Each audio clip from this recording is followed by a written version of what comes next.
Bismillahirrahmanirrahim. Assalamualaikum warahmatullahi wabarakatuh. Alhamdulillah. Alhamdulillahi wassalatu wassalamu ala sayyidina Rasulillah Muhammad ibn Abdillah wa ala alihi wa sahbihi wa man walah wa la hawla wa la quwwata illa billahil aliyyil azim.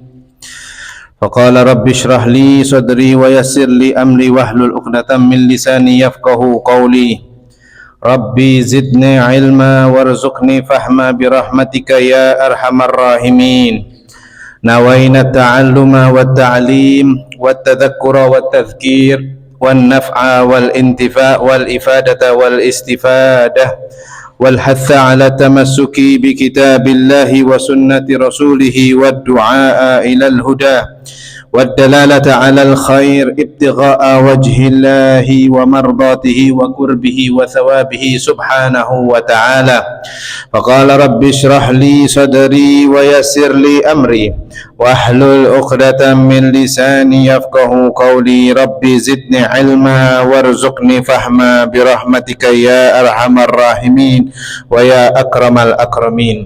Alhamdulillah, segala puji hanya milik Allah Subhanahu wa Ta'ala yang telah mempertemukan kita di hari keempat di bulan Ramadan ini, masih dalam keadaan sehat walafiat, masih dalam keadaan beriman kepada Allah Azza wa Jalla. Mengapa kita disebut masih tergolong hamba-hambanya yang beriman? Karena Allah Subhanahu wa Ta'ala berfirman di surat Al-Baqarah ayat 183 yang berbunyi a'udzu billahi minasyaitonir rajim ya ayyuhalladzina amanu kutiba alaikumus syiyam kama kutiba alal ladzina min qablikum la'allakum tattaqun. Wahai orang-orang yang beriman, kata Allah Subhanahu wa Ta'ala, telah diwajibkan kepada kalian berpuasa di bulan Ramadan seperti halnya ditetapkan dan diwajibkannya orang-orang sebelum kalian, maka niscaya kalian akan bertambah takwanya. Maka dari itu orang-orang yang berpuasa di bulan Ramadan ini berarti mereka sudah mencapai keimanannya kepada Allah Subhanahu wa Ta'ala.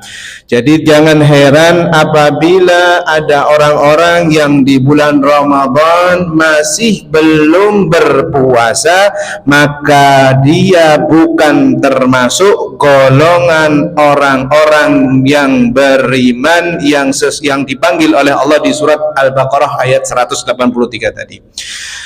Ma'asyiral hadirin, jamaah Masjid Al-Khair dan yang menyaksikan rahimani wa rahimakumullah, di surat lanjutan tafsir kita pada sore hari ini, surat Al-Kahfi ayat 16 sampai ayat 20, yang mana sedikit kami akan mengulang dari kisah luar biasa dari surat Al-Kahfi ini, yang mana kisah Ashabul Kahfi merupakan kisah sekelompok pemuda. Tapi yang dimaksud di sini pemuda-pemuda Ashabul Kahfi ini, kahfi artinya goa, ya.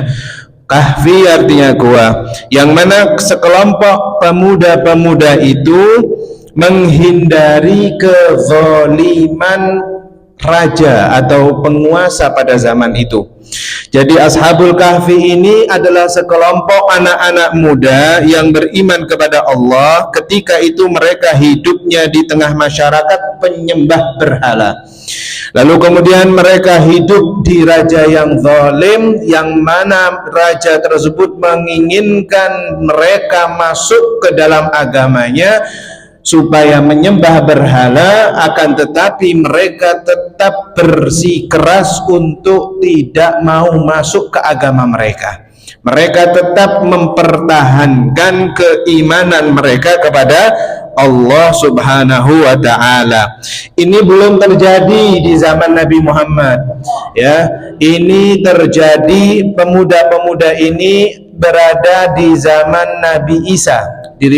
Disebutkan di riwayat, pemuda Ashabul Kahfi ini mereka hidup pada zaman setelah Nabi Isa.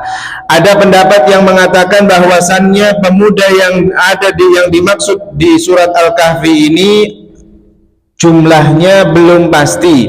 Ada yang mengatakan para ahli mufassir 5 orang, ada yang mengatakan 7 orang, ya. Namun dalam penyebutan bahasa Arab, surat Al-Kahfi menunjukkan bahwasannya Ashabul Kahfi ini ada 7 orang, ya. Dan kata ataf, ya, itu termasuk jumlahnya dengan anjing yang berada menjaga di gua itu, berarti jumlah Ashabul Kahfi ada 7 orang plus sama 8, sama yang satunya adalah seekor anjing, yang mana anjing tersebut bernama Khidmir, dan anjing itu termasuk anjing yang dijamin masuk surga. Subhanallah. Semua hewan yang ada di muka bumi ini bisa dipastikan tidak ada lagi di surga, ya, kecuali ada untanya Nabi Soleh, kemudian anjing ini Ashabul Kahfi, ya. Lalu kemudian ada riwayat-riwayat lain, burung apa itu? Burung hudhud, ya, dan lain sebagainya. Maka inti diceritakan kisah ini terjadi sebelum zaman Nabi Muhammad Shallallahu Alaihi Wasallam. Bermula dari negeri yang bernama Afasus dengan pemimpin yang kejam, penyembah berhala. Siapa nama raja di zaman Ashabul Kahfi ini? Namanya Raja Dakianus, ya, Dakianus. Lalu kemudian para pemuda itu bersepakat menolak ajakan raja, sampai Raja Dakianus itu mendengar.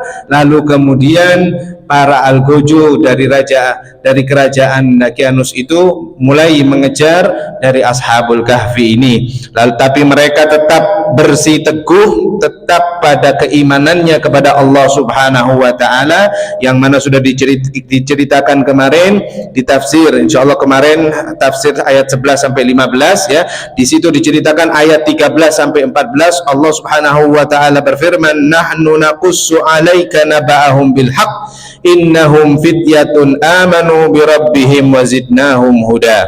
Kami ceritakan kepadamu Nabi Muhammad sallallahu alaihi wasallam, ya Muhammad, kami ceritakan. Nah, kemarin di pertemuan kita yang lalu bahwasannya Nabi Muhammad ditanyai oleh siapa? Oleh 2 orang utusan kafir Quraisy, disuruh ngecek, ya, sama utusan kafir Quraisy, dan berjumpa kepada sebelum berjumpa Nabi Muhammad, berjumpa kepada pendeta Yahudi. Lalu pendeta Yahudi mengatakan, kalau kamu pengen tahu benar-benar Muhammad itu Nabi, tanya kepada dia, apa cerita pemuda yang ada di dalam goa zaman dulu. Kalau bisa Muhammad menjawab, maka Muhammad betul-betul Nabi. Itu yang pertama. Yang kedua, suruh cerita apa? Ada pengembala, ya, pengembara dari masyrik sampai maghrib. Kalau Muhammad mengerti, kata si pendeta itu, Muhammad bisa menjawab, maka dia benar-benar Nabi. Dan yang terakhir, tanyakan kepada dia tentang ruh, ya. Itu nanti ada pembahasan di surat Al-Isra tentang ruh. Lalu ma'asyiral hadirin, singkat cerita Ashabul Kahfi ini meninggalkan kotanya, tempat mereka tinggal, dan bersembunyi di sebuah gua, ya. Gua itu disebut atau terkenal pada zaman dulu namanya Gua Rojib, bukan Najib, ya. Gua Rojib, bukan Rojab, bukan pakai A, Rajab, bukan Rojab, bukan Rojib. Gua Rojib itu terdapat di sekitar 8 km dari kota Amman, Yordania, ya. Di tengah perjalanan menuju gua bertemu seekor anjing yang bernama Khidmir tadi atau Khidmir. Lalu di gua tersebut para pemuda dan Ashabul Kahfi yang lain beribadah kepada Allah Subhanahu wa taala. Atas izin Allah, Allah pun menutup pendengaran seluruh orang-orang yang ada di sekitar gua itu, dan juga menutup pendengaran para pemuda-pemuda itu. Jadi Mereka mengira, orang-orang itu mengira pemuda itu tidak tidur di dalam gua, akan tetapi, nah ini kita akan bahas di ayat 16 sampai 20 ini, akan tetapi kata Allah Subhanahu wa taala, sesungguhnya mereka sedang dalam keadaan tertidur lelap. Apa pelajaran yang bisa diambil dari kisah Ashabul Kahfi ini? Pelajaran yang bisa diambil adalah hikmahnya bahwasannya kebenaran akidah Islam harus dipertahankan meskipun maut sudah di depan mata, meskipun mendapat cobaan yang luar biasa, tetap kita harus mempertahankan keakidahan kita, akidah Islam, ya, akidah kita. Meskipun ada halangan atau ada orang-orang yang menginginkan kita keluar dari agama Islam, kita wajib untuk memperjuangkan hingga ajal menjemput. Ma'asyiral hadirin yang dimuliakan oleh Allah, tafsir selanjutnya surat Al-Kahfi ayat 16, ya. Hari ini kita akan mempelajari tafsir ayat 16 sampai ayat 20. Allah Subhanahu wa taala berfirman di ayat selanjutnya, a'udzubillahi minasyaitonir rajim, wa idz tazaltumuhum wa ma ya'buduna illallaha fa'u ilal kahfi yanshur lakum rabbukum min rahmatih wa yuhayyi lakum min amrikum mirfaqah. Wa idz tazaltumuhum, dan apabila kalian meninggalkan mereka, ya, Allah mengatakan apabila orang-orang yang sedang mengecek ke dalam gua itu meninggalkan mereka, meninggalkan Ashabul Kahfi itu, wa ma ya'buduna, dan apa-apa saja yang mereka sembah, illallah, selain Allah, fa'wu ilal kahfi, maka carilah tempat berlindung ke dalam gua. Jadi Ashabul Kahfi ini sebenarnya sudah tahu ada sebuah gua di dekat atau di daerah dekat rumah mereka. Jadi sebelum ada kejaran dari Raja Dakianus itu, tujuh orang sahabat ini, ya, Ashabul Kahfi ini, mereka sudah sering beribadah sembunyi-sembunyi di situ. Lalu kemudian kata Allah di ayat 16 ini, fa'wu ilal kahfi. Kemudian Allah menggerakkan hati mereka untuk pergi ke gua itu. Yansyurrakum rabbukum, maka akan Allah limpahkan kepada kalian, Tuhan kalian yaitu Allah, min rahmatihi, dari sebagian rahmatnya, wa yuhayyi lakum, dan menyediakan bagi kalian, min amrikum, dalam urusan kalian, mirfaqo, sesuatu yang berguna. Menurut para ahli tafsir di kitab tafsir Jalalain, Allah Subhanahu wa taala memantapkan hati tujuh pemuda Ashabul Kahfi ini. Jadi mereka dimantapkan oleh Allah bukan hanya untuk beribadah menjauhi kejaran Raja Dakianus itu karena mau dibunuh, tapi mereka dimantapkan hatinya oleh Allah bahwasannya nanti ada makan dan minum di dalam gua. Di sini artinya mirfaqo. Mirfaqo itu menurut kitab tafsir Al-Jalalain bahwasannya ada di hati kecil dari mereka bahwasannya yakin Allah yang pasti memberi makan dan minum, mirfaqo. Padahal belum tentu, di gua tidak ada apa-apa, tidak ada masalah, tapi dengan keyakinan yang Allah berikan kepada mereka, mereka tawakal dan pergi menuju gua tersebut, ya. Kemudian menghadapi kaum itu, Ashabul Kahfi melarikan diri, ya, dari penindasan penguasa negeri tersebut.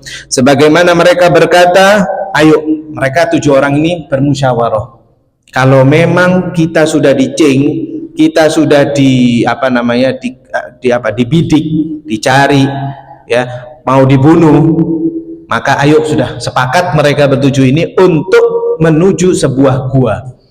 Ketika perjalanan menuju sebuah gua, ketemu seekor anjing. Subhanallah, takdirnya ketemu anjing ini. Anjing ini bisa jadi ahli surga loh. Ya, pasti masuk surga, sebutkan di hadis, ya, yang sahih, ya, Kitmir ini. Belum tentu kita yang sholat 5 waktu bisa menjadi ahli surga.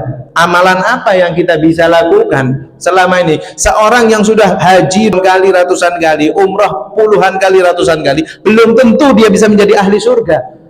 Tapi anjing, seekor anjing Ashabul Kahfi ini sudah dipastikan di surat Al-Kahfi pasti masuk surga.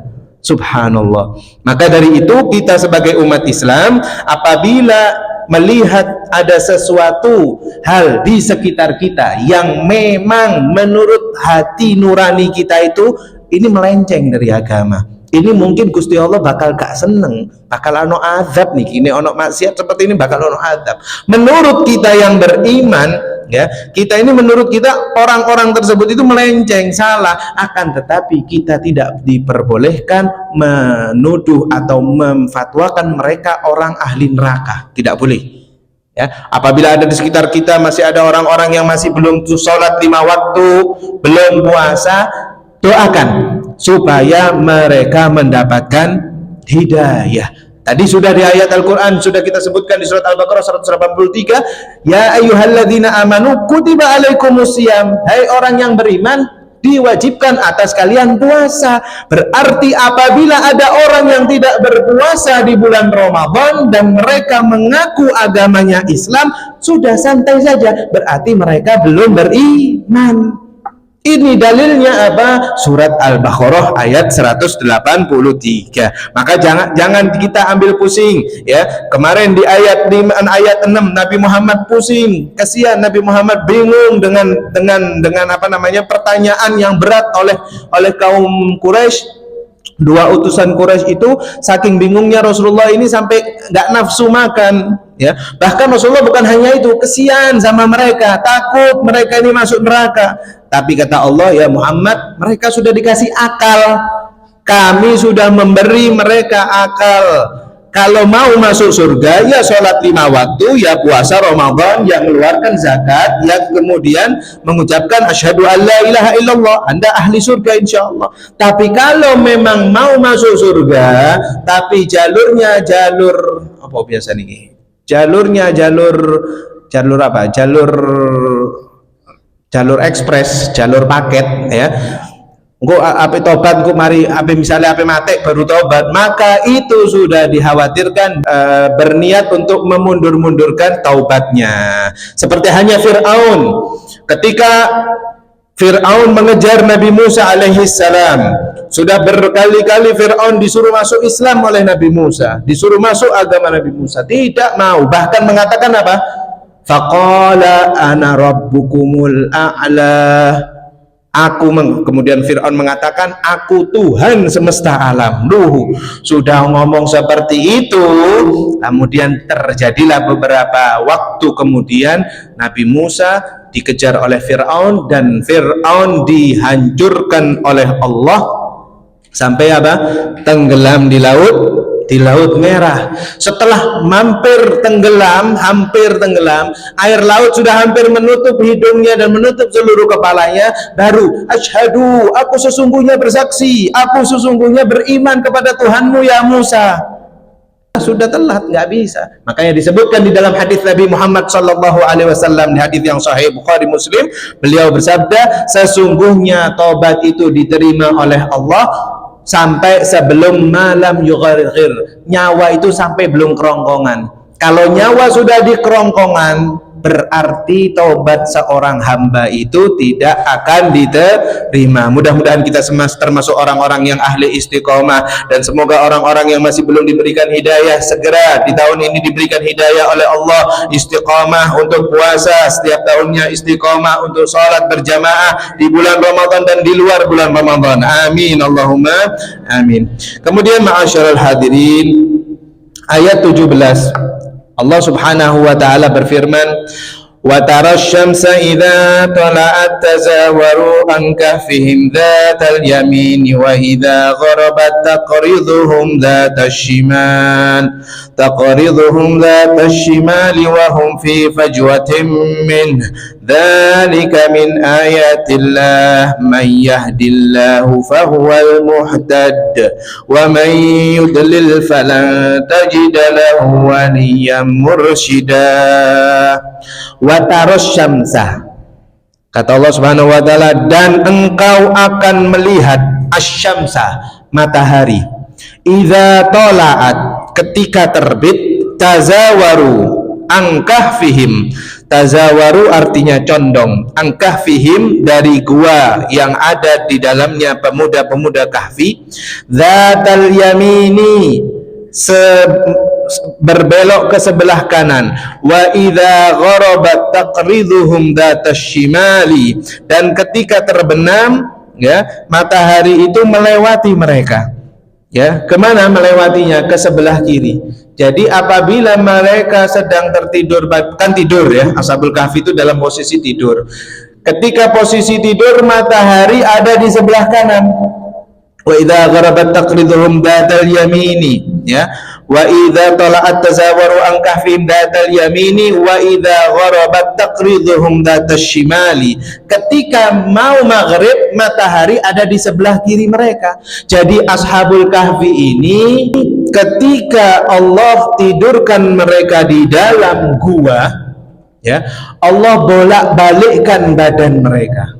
Disebutkan di tafsir Jalalain bahwasannya Allah Subhanahu wa ta'ala membalikkan ke sebelah kiri di pagi harinya dan ke sebelah kanan di waktu malam hari.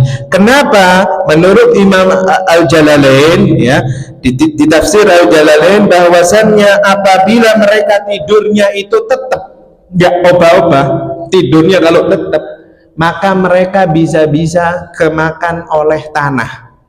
Makanya kalau kita sedang tidur gak obah, kalau tidur kita tidak bergerak, maka apa yang terjadi?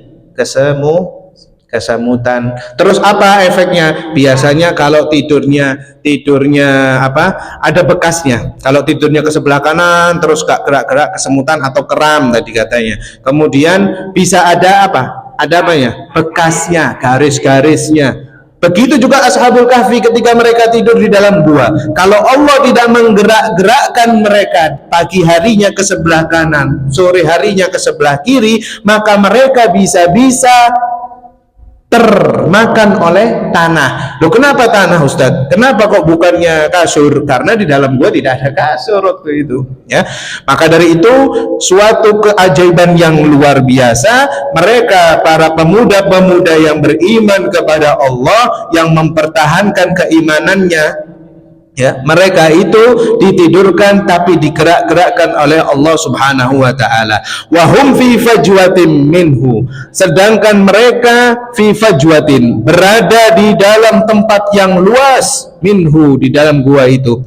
Dzalika min ayatillah, itulah di antara tanda-tanda kebenaran Allah. Mayyahdillah, barang siapa yang diberikan petunjuk kepada Allah, hidayah oleh Allah, fahuwal muhtadi, ya, maka mereka pasti mendapatkan petunjuk. Wa may yudlim fala tajida lahu waliyan mursyida, dan barang siapa yudlil, yang Allah belum kasih hidayah, Allah masih sesatkan seseorang, maka falan tajida, maka engkau tidak akan mendapatkan untuknya seorang pendorong, yaitu petunjuk.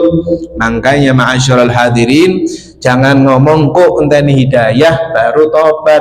Tobat itu, hidayah itu rezeki. Seperti halnya kita mencari rezeki, kita tidak bisa diam diri di rumah terus kita dapat uang, maka seperti itulah hidayah. Kalau kita masih tidak sesuai dengan syariat ajaran Allah, maka ayo belajar ilmu agama, ayo dalami ilmu agama sebelum kita meninggal dunia. Sekali lagi, orang laki-laki meninggal dunia dengan sarungnya yang bagus, dengan bajunya yang bagus, dengan kekayaannya, tapi meninggal dengan apa?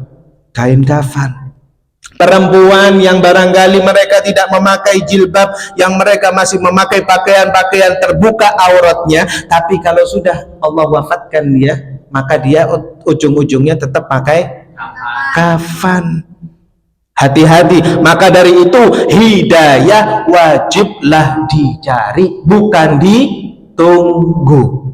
Ya, maka dari itu Allah Subhanahu wa ta'ala sangatlah memuji orang-orang yang pengen berubah, orang-orang yang pengen berubah dari jalan kesesatan menuju jalan yang terang benderang. Kemudian di ayat ini Allah mengatakan tafsirnya, Kata Allah, siapapun yang melihat posisi gua, ya, pasti mereka akan melihat matahari itu terbit, condongnya dari gua. Subhanallah.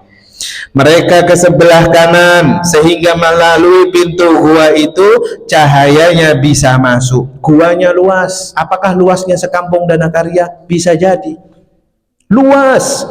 Tapi orang yang mengatakan, yang di bawah itu mengatakan gua itu tidak ada apa-apa.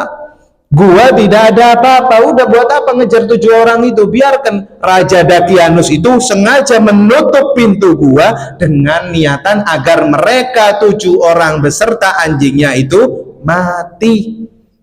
Biar mereka itu mati di dalam gua. Akan tetapi Allah berkehendak lain. Mereka yang ada di dalam gua itu dalam keadaan tidur. Kemudian ma'asyiral hadirin yang dimuliakan oleh Allah, luar biasa itulah keajaiban Allah Subhanahu wa taala terhadap para pemuda-pemuda Ashabul Kahfi. Posisi gua itu tidak menghadap secara langsung ke arah matahari maupun terbenam, sehingga sinarnya yang panas tidak mengenai para pemuda-pemuda Ashabul Kahfi itu.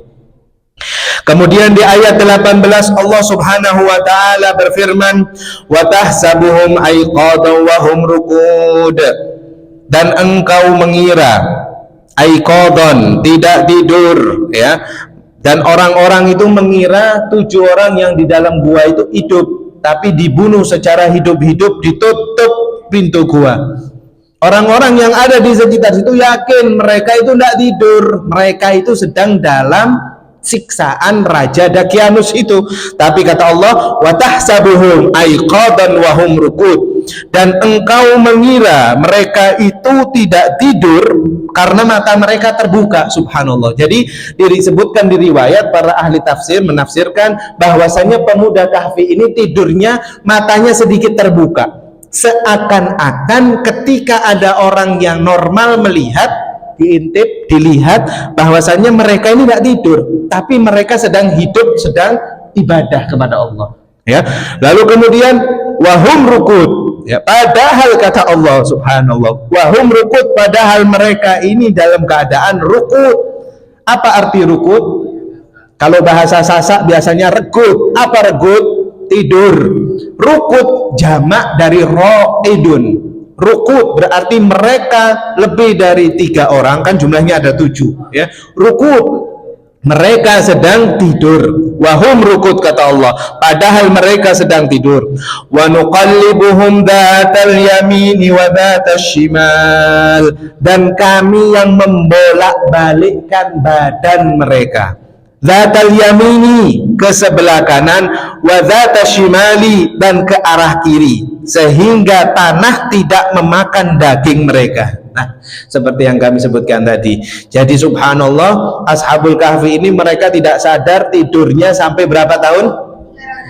309 tahun. Yang tidurnya tadi pagi sampai Jumatan atau sampai amari asar tadi, kemengka enak badan ini. Tapi subhanallah, mereka 300 tahun Allah yang membolak-balikkan badan mereka, ya, yang membolak-balikkan supaya apa tadi? Dzata shimali, agar tidak termakan tanah. Wa kalbuhum basitun dzira'aihi bil wasid, ya, dan anjing mereka, siapa nama anjingnya tadi? Kitmir. Wa kalbuhum basitun, dan kanjing mereka yang bernama Kitmir itu basit, ya, basitun, membentangkan, dzira'aihi, kedua lengannya, bil wasid, di hadapan pintu gua. Jadi anjingnya itu posisi tidur, anjingnya juga ditidurkan sama Allah subhanallah. Ada yang mau masuk surga dengan cara tidur. Wis tak ono saiki piye niki, ya.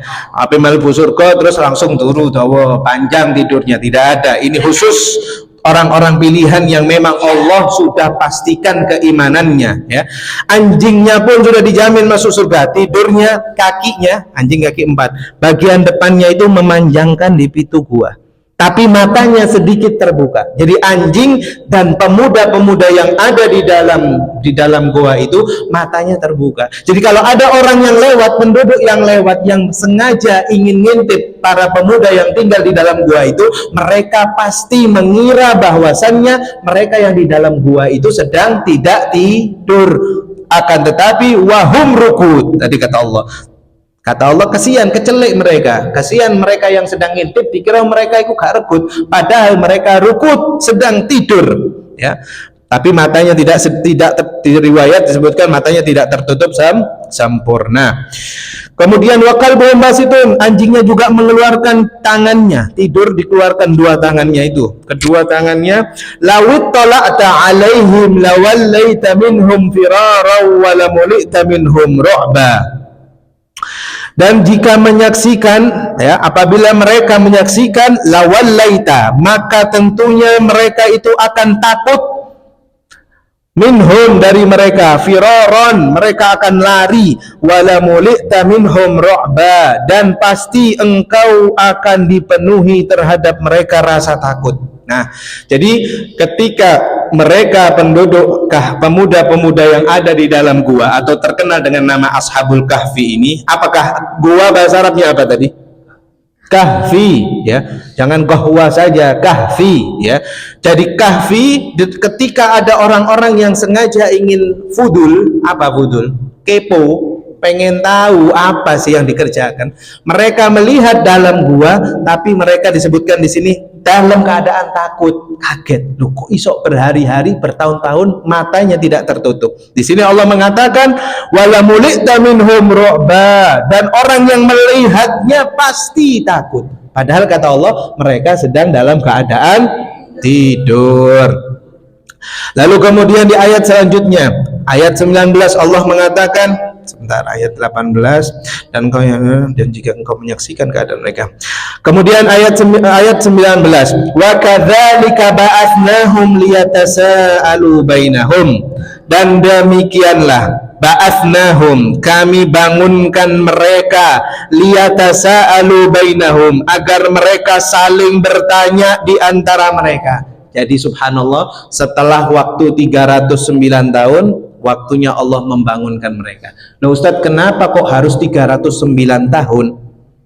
Kenapa kok enggak 300 genep? Kenapa kok enggak 301 atau angka cantik 303? Kenapa? Ada yang bisa jawab? Hadiahnya umroh insyaallah.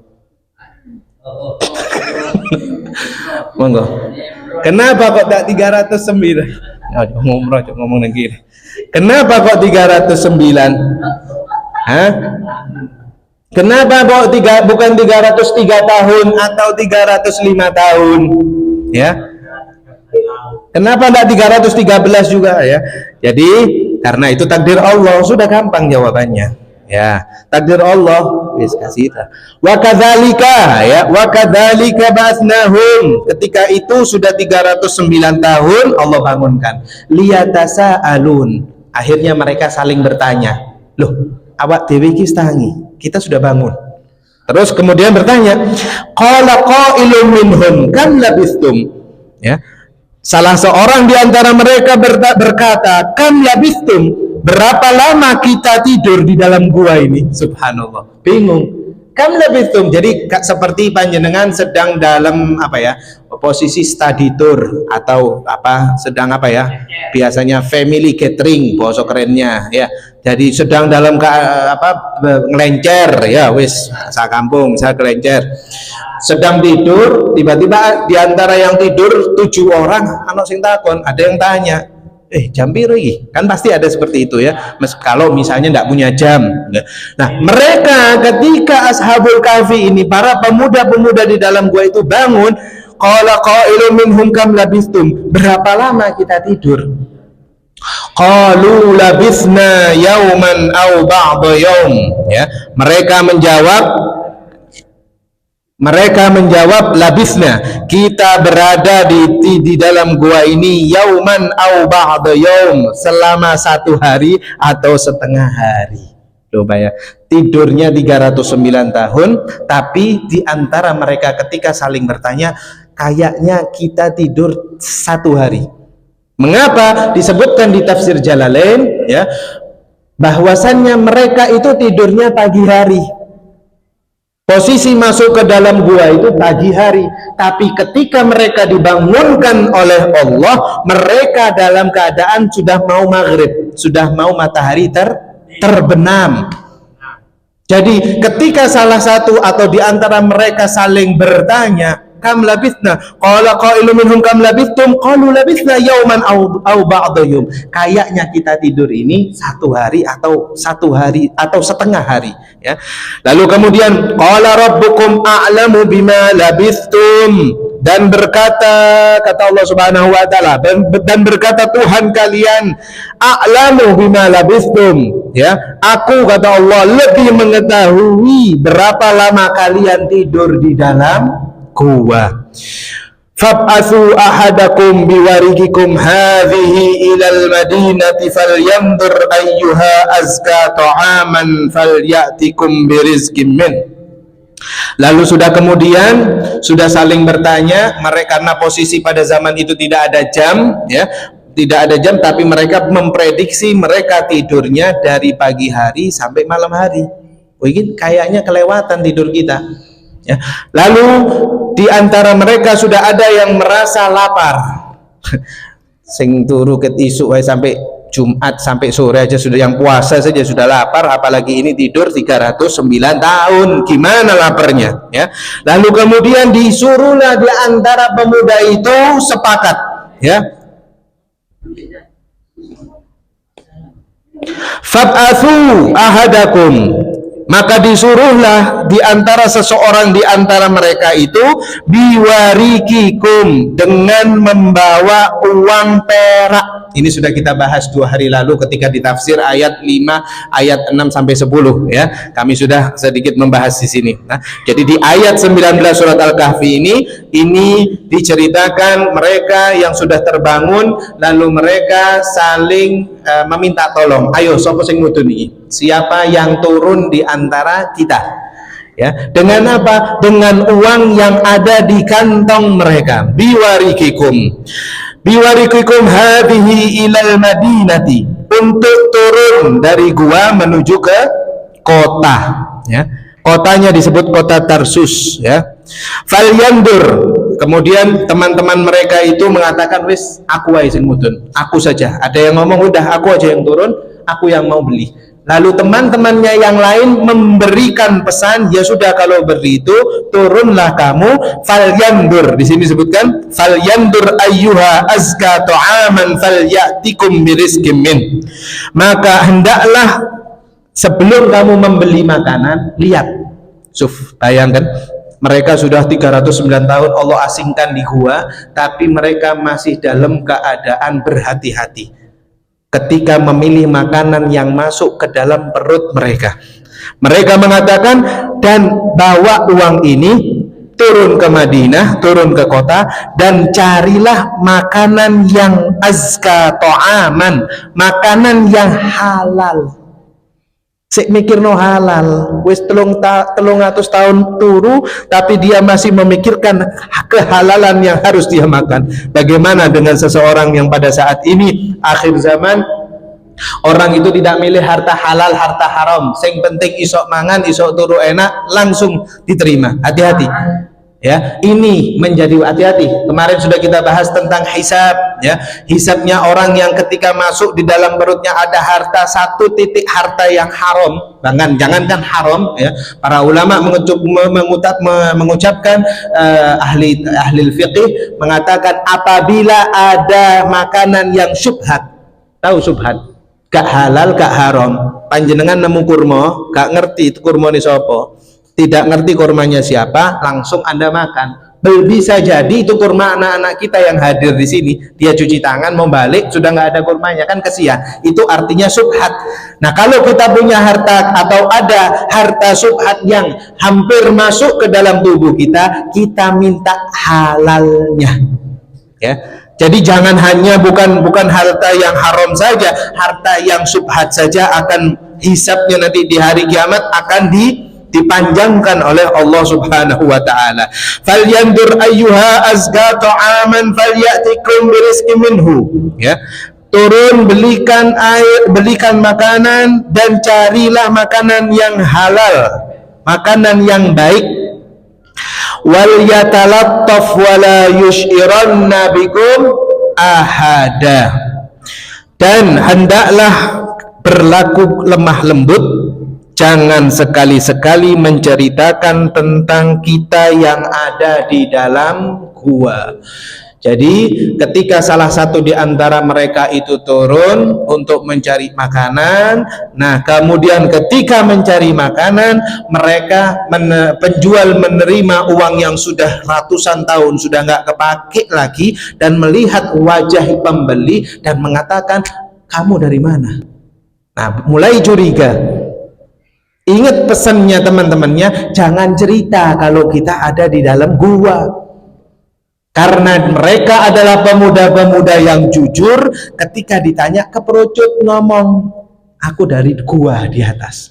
Barulah penjual yang sedang menjual makanan itu curiga, kau yang tidur, kau yang hidup selama ini di dalam gua, kata penjual itu.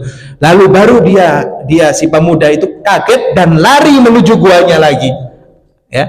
Lalu kemudian penjual tersebut memberikan berita kepada keamanan atau Al-Gojo pada zaman itu, kerajaan, ya, memberitahukan bahwasannya mereka pemuda-pemuda yang sedang hidup di dalam gua hidup. Lalu semua penduduk di kota itu lari mengejar pemuda yang sedang beli roti itu, sedang membeli makanan.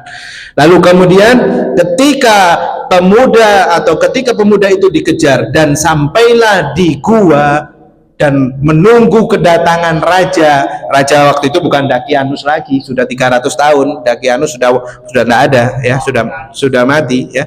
Maka disebutkan di riwayat di zaman Ashabul Kahfi ini, Ashabul Kahfi ketika hidup, raja yang sedang menguasai kerajaan Yordania itu adalah raja Muslim. Ditunggulah raja Muslim, ya, raja ditunggu, ya. Pemuda yang satu beli yang lari tadi itu dari pasar, lari ke atas, ditutup lagi pintu guanya. Kemudian masyarakat lari sambil mau membuka pintu, ada yang mengatakan jangan, tunggu raja datang, OTW sedang datang habis ini.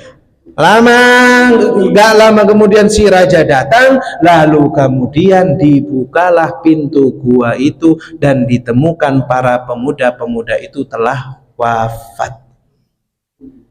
Sebenarnya mau ditanyai, kalau mereka ini hidup, mau ditanyai apa yang terjadi pada kalian, tapi Allah berkehendak lain. Allah tidak menginginkan hal itu terjadi. Ketika raja datang dan membuka pintu gua Kahfi itu, ya, pintu gua itu, lalu dilihat 7 pemuda dan 1 ekor anjingnya itu dalam keadaan wafat, dan wafatnya dimakamkannya ya di dalam gua itu menurut kebijakan raja tersebut. Lalu kemudian di ayat 20, innahum iyadharu alaikum yarjumukum aw yu'idukum fi millatihim wa la tuflihu idzan abada. Innahum, sesungguhnya mereka, iyadharu, jika mereka mengetahui, alaikum, keberadaan kalian. Nah, ini yang tadi saya ceritakan. Allah mengatakan apabila mereka mengetahui keberadaan kalian yang ada di gua itu, au yu'idukum, atau memaksa kalian turun kembali keluar dari gua, fi millatihim, kepada agama mereka, walan tuflihu idzan abadah, niscaya tidak akan beruntung, idzan abadah, ya, kalian tidak akan beruntung selama-lamanya. Maka dari itu Allah Subhanahu wa taala memberikan kenikmatan yang luar biasa kepada 7 pemuda tersebut.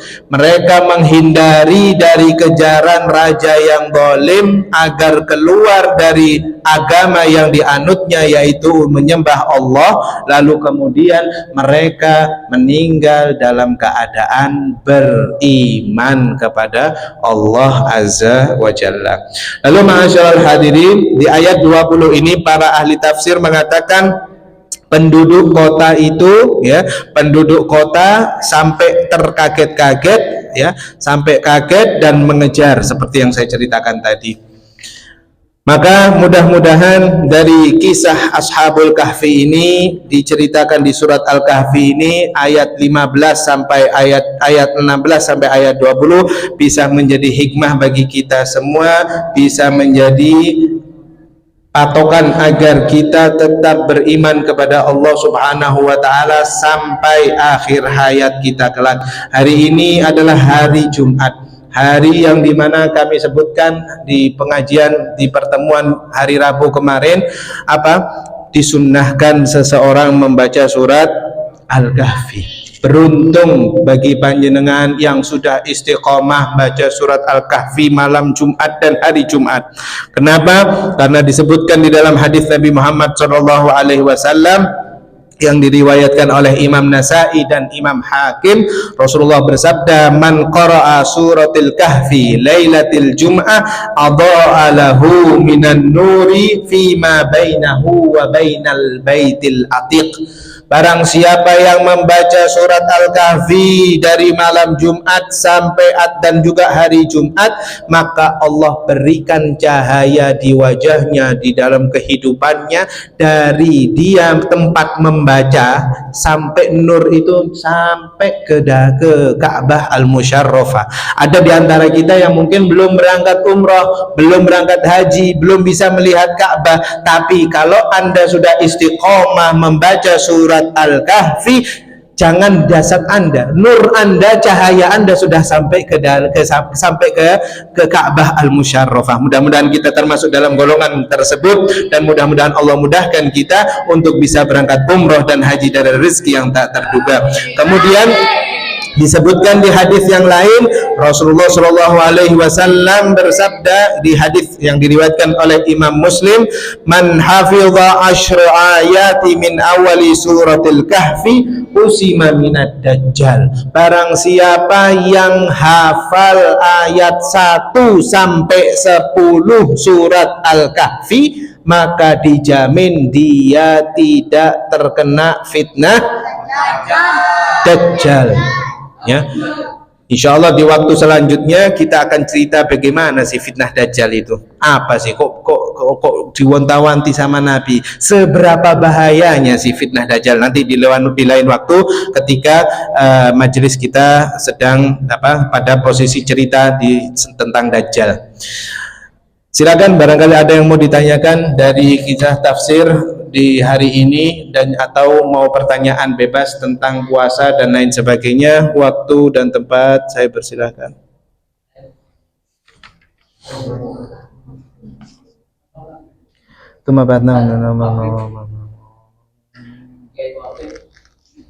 Monggo silakan.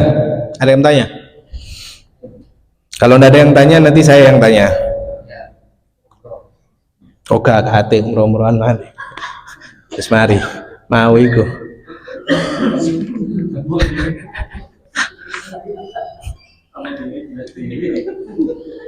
Mari selesai. Yang hadiah umroh kan tadi sudah tidak kejawab. Ya, masa lagi? Monggo silakan. Ada yang mau ditanyakan?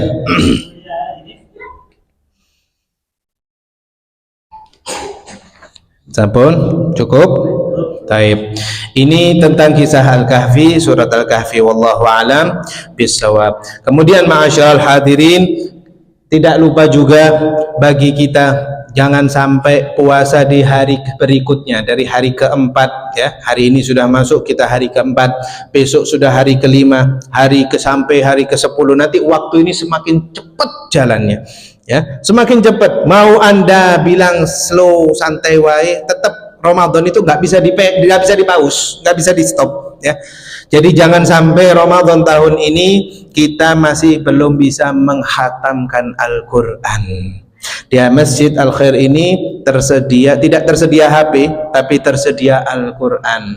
Ya, HP insya Allah bisa setiap 24 jam di kantong Anda pegang. Tapi ketika di masjid tidak ada HP, pegang, taruh, ngaji.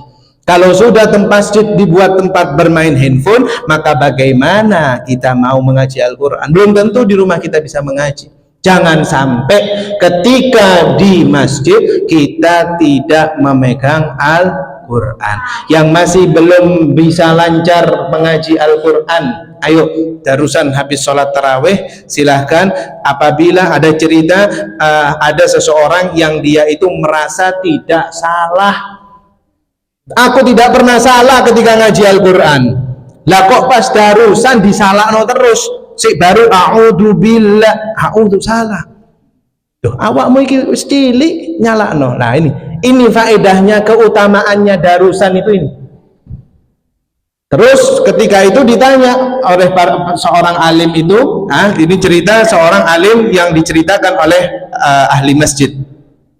Ketika itu diceritakan, dia itu memang selama dia di luar Ramadan memang sering mengaji, istiqomah ngaji, tapi tidak ada yang nyimak, tidak ada yang mendengarkan. Lalu kemudian ketika pas darusan ada yang nyimak, dan yang nyimak ini adalah anak-anak yang ahli Al-Quran. Ahli Qurannya juga mereka belum jadi hafidh Quran, cuman mengerti makharijul hurufnya. Nah, ketika itu seorang alim itu ditanya, lalu seorang alim itu datang kepadanya, Pak, jenengan memang betul ngaji jenengan istiqomah. Lu aku istiqomah, gak pernah kok di luar Ramadan selalu ngaji. Lah kok ayah nih ngaji mbak are-are iki lho, kok iso disalahno tok. Nah, hati-hati. Ketika seseorang disalahkan dalam hal mengaji, dia harus sami'na wa ata'na. Sayyidina Umar bin Khattab mengatakan, undur maqal wala tandur man qal. Lihatlah perkataannya, jangan lihat siapa yang berbicara. Meskipun orangnya, anaknya itu masih muda, tapi kalau perkataannya betul, kita wajib mendengarkan. Lalu kemudian si alim itu menasehati orang tua tersebut dengan apa? Dengan mengatakan, wahai fulan, Anda selama ini tidak ada yang mengoreksi, maka dari itu kali ini ketika mengaji Al-Quran khususnya Ramadan, mengajilah di hadapan orang yang lain, mengajilah depan orang banyak. Kenapa? Agar mengetahui kesalahan yang dibacanya.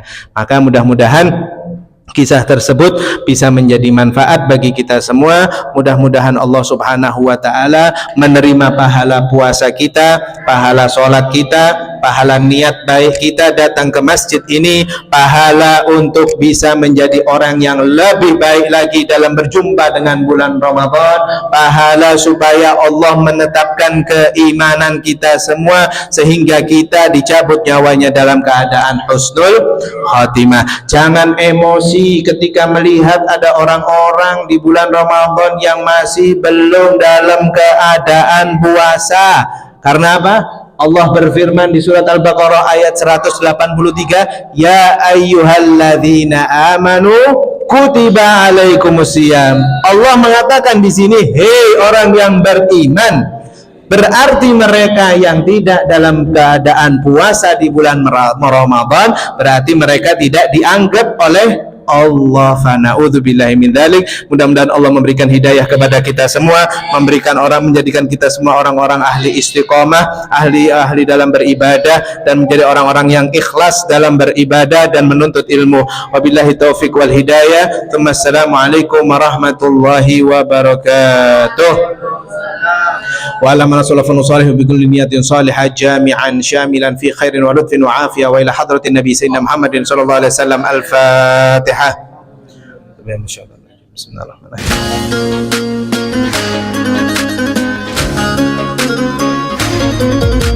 اليد يما